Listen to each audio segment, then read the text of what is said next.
Assalamualaikum warahmatullahi wabarakatuh. Nama saya Ida Royani dengan nomor NIM 1121100311 dari kelas MA 21A02 dari Program Studi Manajemen Fakultas Ekonomi Bisnis Universitas Pelita Bangsa. Pada kesempatan kali ini, saya akan membahas mengenai neraca pembayaran internasional atau yang biasa disebut dengan NPI. Adapun materi yang akan saya sampaikan terkait dengan neraca pembayaran internasional yaitu mengenai definisi terkait neraca pembayaran internasional itu sendiri, transaksi barang dan jasa, transaksi modal, transaksi satu arah, dan lalu lintas moneter. Baik, langsung saja kita masuk ke dalam pembahasan yang pertama, yaitu mengenai definisi neraca pembayaran internasional. Nah, apa sih yang dimaksud dengan neraca pembayaran internasional itu? Neraca pembayaran internasional adalah suatu laporan yang mencatat semua transaksi ekonomi antara penduduk suatu negara dengan penduduk negara lain dalam suatu periode tertentu, biasanya dalam masa 1 tahun. Neraca pembayaran mencakup berbagai jenis transaksi, termasuk ekspor-impor barang dan jasa, transfer uang, serta investasi internasional. Laporan ini memberikan gambaran tentang bagaimana suatu negara berinteraksi dengan ekonomi global dan apakah negara tersebut memiliki surplus atau defisit dalam transaksi internasionalnya. Poin yang kedua yaitu mengenai transaksi barang dan jasa.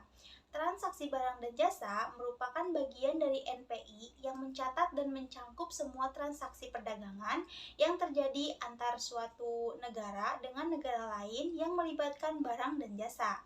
Ini mencakup ekspor dan impor barang fisik seperti mesin, kendaraan, makanan, dan pakaian, serta jasa seperti transportasi, pariwisata, dan jasa konsultasi.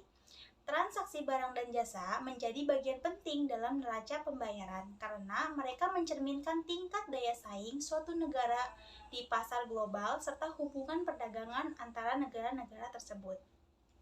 Poin yang ketiga yaitu transaksi modal, yang mana transaksi modal mencangkup perpindahan modal antara suatu negara dengan negara lain. Ini termasuk investasi langsung, portofolio investasi, dan perubahan dalam cadangan mata uang asing. Investasi langsung merupakan investasi dalam bisnis atau aset fisik di luar negeri, sementara investasi portofolio melibatkan pembelian saham, obligasi, atau aset keuangan lainnya dari pasar keuangan luar negeri. Transaksi modal ini mencerminkan aliran modal antar negara yang dapat mempengaruhi kebijakan ekonomi dan mempengaruhi pertumbuhan jangka panjang. Poin yang keempat yaitu ada transaksi satu arah, yang mana transaksi satu arah ini mengacu pada situasi di mana nilai ekspor suatu negara melebihi nilai impornya atau sebaliknya. Jika ekspor lebih besar dari impor, maka negara tersebut memiliki surplus perdagangan. Sedangkan jika impor lebih besar dari ekspor, maka dari itu negara tersebut memiliki defisit perdagangan. Nah, transaksi satu arah dapat mempengaruhi nilai tukar mata uang, cadangan devisa, dan stabilitas ekonomi suatu negara. Nah, poin yang kelima yaitu lalu lintas moneter, yang mana lalu lintas moneter merujuk pada aliran uang tunai dan keuangan antar suatu negara dengan negara lainnya. Ini termasuk transfer uang antar bank, pembayaran untuk barang dan jasa, serta investasi keuangan internasional.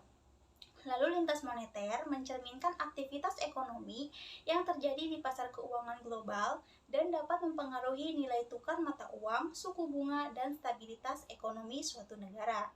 Nah, untuk itu, neraca pembayaran internasional merupakan alat penting bagi pemerintahan, bank sentral, dan analis ekonomi untuk memahami posisi ekonomi suatu negara dalam konteks ekonomi global serta untuk merencanakan kebijakan yang dapat dan tepat untuk mengelola neraca pembayaran tersebut.